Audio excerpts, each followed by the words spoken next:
दोस्तों, अगर आप एक यूपी पॉलिटेक्निक या फिर किसी भी स्टेट पॉलिटेक्निक एंट्रेंस एग्ज़ाम के स्टूडेंट हैं एंड प्रिपरेशन कर रहे हैं अपने एंट्रेंस एग्ज़ाम को देने के लिए, सो आज आप इस वीडियो को शुरू से लेकर लास्ट तक ज़रूर देखिएगा, क्योंकि इस वीडियो में हम आपसे बात करने वाले हैं केमिस्ट्री में 10 ऐसे इंपॉर्टेंट क्वेश्चंस के बारे में जो आपके पॉलिटेक्निक एंट्रेंस एग्ज़ाम के लिए काफ़ी ज़्यादा इंपॉर्टेंट एंड हेल्पफुल हो सकता है। सो वीडियो को शुरू से लेकर लास्ट तक ज़रूर देखिएगा एंड चैनल के साथ अभी नहीं जुड़े हैं तो प्लीज़ चैनल को सब्सक्राइब करके चैनल के साथ जुड़ जाइए ताकि आपको रेगुलर इसी तरीके की वीडियोस रेगुलर देखने को मिले। तो नमस्कार दोस्तों, मैं हूं रोशन और स्वागत है आप सभी का पांडे जी टेक्निकल में। और दोस्तों, अगर आप एक पॉलिटेक्निक स्टूडेंट हैं तो हमारी वेबसाइट को एक बार ज़रूर चेक कीजिए, वहाँ पर आपको प्रॉपर ज़रूर हेल्प मिलेगी। जो आपकी प्रॉब्लम है वहाँ आपका सारी जो पोस्ट है वो आपके प्रॉब्लम से रिलेटेड है और सबका सॉल्यूशन वहाँ आपका किया गया है। सो वीडियो के डिस्क्रिप्शन में उस वेबसाइट का लिंक मिल जाएगा, आप हमारी वेबसाइट को चेक कर सकते हैं। तो चलिए दोस्तों, अपनी वीडियो को स्टार्ट करते हैं। दोस्तों, सबसे पहले क्वेश्चन से हम स्टार्ट करेंगे कि रेडियो एक्टिविटी की खोज किसने की थी। काफ़ी इंपॉर्टेंट क्वेश्चन है आपके एंट्रेंस के लिए, कई बार आपके एंट्रेंस में पूछा भी गया है। ठीक है, तो यहाँ पे आपको 4 ऑप्शन देखने को मिल जाते हैं, जिसमें पहला ऑप्शन आपका कह रहा है कि मैडम क्यूरी, दूसरा ऑप्शन हेनरी बैकुरल, तीसरा ऑप्शन रदरफोर्ड और चौथा ऑप्शन आपका है हाइजेनबर्ग। ठीक है, तो रेडियो एक्टिविटी की जिसने खोज की थी वो है हमारे हेनरी बैकुरल। ठीक है, तो ऑप्शन नंबर बी जो होगा वो हमारा करेक्ट आंसर हो जाएगा। ठीक है दोस्तों, बढ़ते हैं हम अपने नेक्स्ट क्वेश्चन की तरफ। नेक्स्ट क्वेश्चन हमारा ये है कि गामा किरणें हैं, और यहाँ पे आप 4 ऑप्शन आप अपने स्क्रीन पे देख पा रहे होंगे, जिसमें पहला ऑप्शन आपका कह रहा है कि उच्च ऊर्जा युक्त इलेक्ट्रॉन, दूसरा ऑप्शन आपका कह रहा है कि उच्च ऊर्जा युक्त विद्युत चुंबकीय तरंगे, तीसरा ऑप्शन आपका कह रहा है कि न्यून ऊर्जा युक्त इलेक्ट्रॉन, और चौथा ऑप्शन आपका कह रहा है कि उच्च ऊर्जा युक्त पॉजिट्रॉन। ठीक है, तो आप प्रीवियस अगर हमारे पार्ट्स को सभी देखे होंगे तो आपको ये पता होगा, मैंने आपको बताया था कि गामा किरणें जो होती हैं वो एक उच्च ऊर्जा युक्त विद्युत चुंबकीय तरंगे होती हैं। और गामा, और एक बात और याद रखने वाली है कि गामा किरणों की जो वेग होती है वो लगभग प्रकाश के वेग के बराबर होती है, और प्रकाश हम जानते हैं कि एक विद्युत चुंबकीय तरंग है, इसलिए हम गामा किरणों को भी विद्युत चुंबकीय तरंग कह सकते हैं। इसलिए हमारा ऑप्शन नंबर बी जो होगा वो हमारा करेक्ट आंसर हो जाएगा कि उच्च ऊर्जा युक्त विद्युत चुंबकीय तरंगे हैं। ठीक है, इसलिए हम ऑप्शन नंबर बी को टिक करके आएंगे। ठीक है दोस्तों, बढ़ते हैं अपने नेक्स्ट क्वेश्चन की तरफ। नेक्स्ट क्वेश्चन हमारा ये कह रहा है कि नाभिकीय रिएक्टर में नियंत्रक छड़ें बनी होती हैं। ठीक है, जो नाभिकीय रिएक्टर होता है उसमें नियंत्रक छड़ें किस चीज़ की बनी होती है, और ये क्वेश्चन काफ़ी इंपॉर्टेंट है, 2 साल आपके एंट्रेंस में पूछा गया है। ठीक है, सो रिपीटेड क्वेश्चन आपके एंट्रेंस में आते हैं, इसलिए ये इसके दृष्टिकोण से पॉलिटेक्निक एंट्रेंस एग्जाम के बहुत ज़्यादा इंपॉर्टेंट है। तो इसमें 4 ऑप्शन आप देख पा रहे होंगे, जिसमें पहला ऑप्शन यूरेनियम की, दूसरा ऑप्शन आपका कह रहा है कि ग्रेफाइट की, तीसरा ऑप्शन कैडमियम की, और चौथा ऑप्शन प्लूटोनियम की। ठीक है, तो नियंत्रक जो छड़ें होती हैं नाभिकीय रिएक्टर में वो कैडमियम की बनाई जाती हैं। ठीक है, सीडी जिसका संकेत होता है कैडमियम का, तो कैडमियम की जो है वो नियंत्रक छड़ें बनाई जाती हैं नाभिकीय रिएक्टर में। ठीक है, तो ऑप्शन नंबर सी जो होगा वो हमारा करेक्ट आंसर हो जाएगा। ठीक है अब दोस्तों, बढ़ते हैं हम अपने नेक्स्ट क्वेश्चन की तरफ। नेक्स्ट क्वेश्चन हमारा ये कह रहा है कि परमाणु भट्टी में ग्रेफाइट कार्य करता है, और ये भी क्वेश्चन आपका काफ़ी इंपॉर्टेंट है। आपका 2009 में ये क्वेश्चन पूछा गया है, 2009 में आपका ये पॉलिटेक्निक में क्वेश्चन पूछा गया है। सो इस क्वेश्चन को डेफिनेटली ध्यान में रखेंगे। क्वेश्चन क्या कह रहा है कि परमाणु भट्टी में ग्रेफाइट कार्य करता है। 4 ऑप्शन यहाँ पे आप देख पा रहे होंगे, जिसमें पहला है विमंदक का, दूसरा ऑप्शन है नियंत्रक का, तीसरा ऑप्शन है शीतलक का, और चौथा ऑप्शन है ईंधन का। तो यहाँ पे जो होगा वो परमाणु भट्टी में ग्रेफाइट विमंदक का कार्य करता है। ठीक है, अब देखिए इस चीज़ को अगर मैं एक्सप्लेन करूँ तो ज़्यादा टाइम लग जाएगा, इसीलिए चूँकि 10 क्वेश्चन भी आपको वीडियो के माध्यम से शॉर्ट टाइम में कवर करना है, ज़्यादा जो है वो लेट हो जाता है, ज़्यादा लॉन्ग हो जाता है वीडियो, तो कई जो है स्टूडेंट्स कहने लगते हैं कि सर शॉर्ट टाइम में जो इसे कवर कीजिए, इसलिए ज़्यादा एक्सप्लेनेशन नहीं हो पाती है।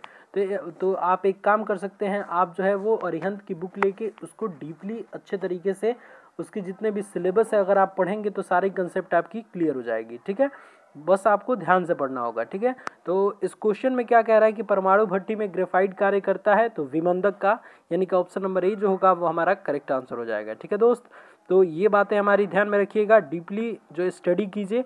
मेरा काम यही है कि जो इम्पोर्टेंट आपके क्वेश्चन है वो मैं आपको बताता जाऊँ, ताकि आप जो है वो उस क्वेश्चन को ध्यान में रखें। ठीक है दोस्त।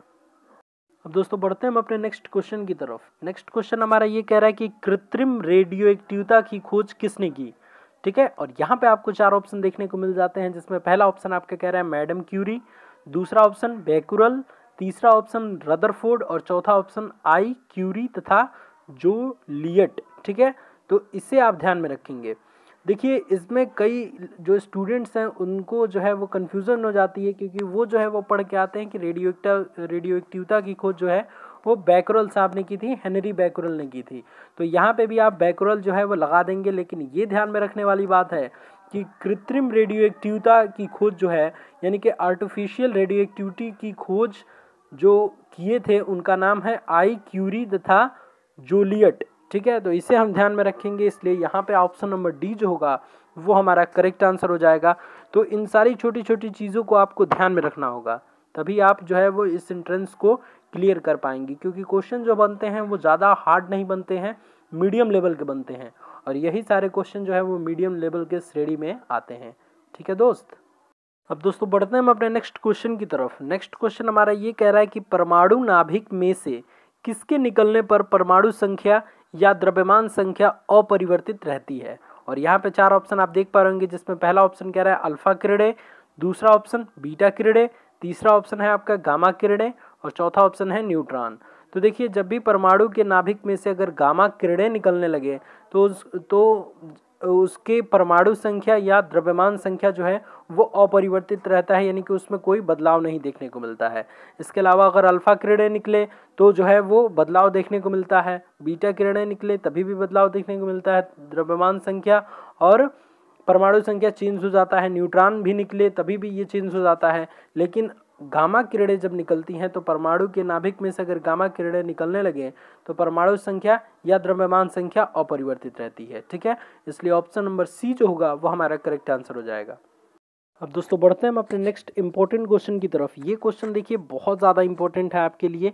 ये क्वेश्चन ये कह रहा है कि आयनीकरण क्षमता सबसे अधिक किस में होती है। ठीक है, और यहाँ पे आप 4 ऑप्शन देख पा रहे होंगे, जिसमें पहला ऑप्शन अल्फा कणों की, दूसरा ऑप्शन बीटा कणों की, तीसरा ऑप्शन गामा कणों की और चौथा ऑप्शन इनमें से कोई नहीं।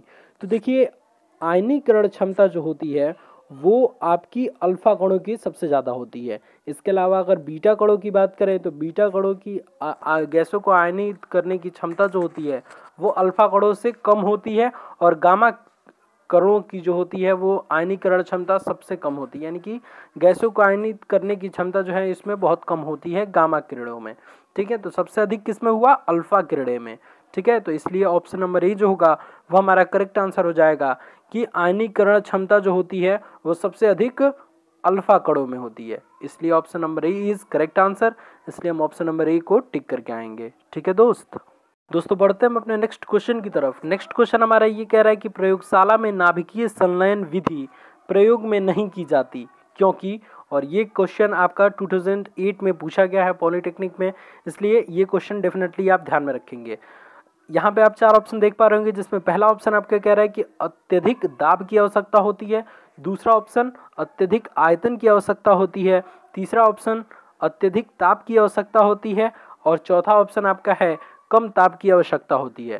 तो देखिए प्रयोगशाला में या फिर कहीं भी नाभिकीय संलयन विधि का प्रयोग करने के लिए हमें बहुत ज़्यादा जो है वो ताप की आवश्यकता होती है, इतनी अधिक ताप की आवश्यकता होती है जितनी हम जो है वो सामान्य जो है वो धरती पे नहीं कर पाते हैं।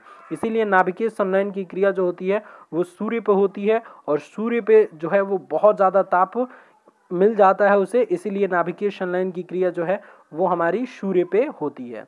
तो इसीलिए प्रयोगशाला में नाभिकीय संलयन की जो विधि है वो प्रयोग नहीं की जाती है, क्योंकि अत्यधिक ताप की आवश्यकता होती है और उतना ताप जो है वो हम संभव नहीं कर पाते हैं पृथ्वी पे।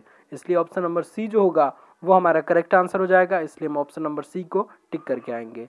ठीक है दोस्तों बढ़ते हैं हम अपने नेक्स्ट क्वेश्चन की तरफ। नेक्स्ट क्वेश्चन हमारा ये कह रहा है कि रेडियोएक्टिव विघटन में नाभिक एक बार में उत्सर्जित करता है। ठीक है, और यहाँ पे आपको 4 ऑप्शन देखने को मिल जाते हैं, जिसमें पहला ऑप्शन कह रहा है केवल अल्फा या बीटा कण, दूसरा ऑप्शन आपका कह रहा है अल्फा तथा बीटा कण दोनों, तीसरा ऑप्शन आपका कह रहा है अल्फा या बीटा कण तथा गामा फोटान, और चौथा ऑप्शन आपका कह रहा है कि अल्फा किरण फिर बीटा किरण तथा गामा उत्सर्जन। ठीक है, तो रेडियो विघटन में नाभिक एक बार में जो है वो केवल अल्फा या बीटा कण उत्सर्जित करता है। ठीक है, तो इस बात को ध्यान में रखेंगे कि देखिए क्वेश्चन को समझिए, रेडियो विघटन में नाभिक एक बार में उत्सर्जित करता है, तो एक बार में केवल अल्फा या फिर केवल बीटा कण उत्सर्जित करेगा, तो इसलिए ऑप्शन नंबर ए जो होगा वो हमारा करेक्ट आंसर हो जाएगा।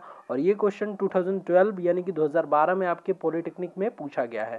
सो ये क्वेश्चन आपके लिए काफ़ी इंपॉर्टेंट है। दोस्तों बढ़ते हैं हम अपने नेक्स्ट और लास्ट क्वेश्चन की तरफ। लास्ट क्वेश्चन हमारा ये कह रहा है कि निम्नलिखित में से अल्फा कण है, और यहाँ पे 4 ऑप्शन आप देख पा रहे होंगे, जिसमें H पे एक दिखा रहा है आपका आयन, दूसरा जो ऑप्शन कह रहा है कि लिथियम पे एक पॉजिटिव आयन, तीसरा ऑप्शन आपका कह रहा है कि हीलियम पे 2 पॉजिटिव आयन, और चौथा ऑप्शन आपका कह रहा है कि F पे एक निगेटिव आयन। ठीक है, तो अल्फा कण जो होता है वो हीलियम होता है, हीलियम पे 2+ आयन। ठीक है, तो इसे हम ध्यान में रखेंगे कि निम्नलिखित में से इन चारों में से अल्फा कण जो है वो आपका हीलियम है। ठीक है, इसलिए ऑप्शन नंबर सी जो होगा वो हमारा करेक्ट आंसर हो जाएगा, इसलिए हम ऑप्शन नंबर सी को टिक करके आएंगे। सो दोस्तों उम्मीद करते हैं आपको ये वीडियो बहुत अच्छा लगा होगा। अगर अच्छा लगा है तो प्लीज़ हमें कमेंट में ज़रूर बताइएगा, एंड अगर आप फ्यूचर में इसी टाइप की वीडियोस देखना चाहते हैं तो इसे भी हम कमेंट करके ज़रूर बताइए, ताकि हम इस सीरीज़ को बंद ना करें, इस सीरीज़ को कंटिन्यू रखें।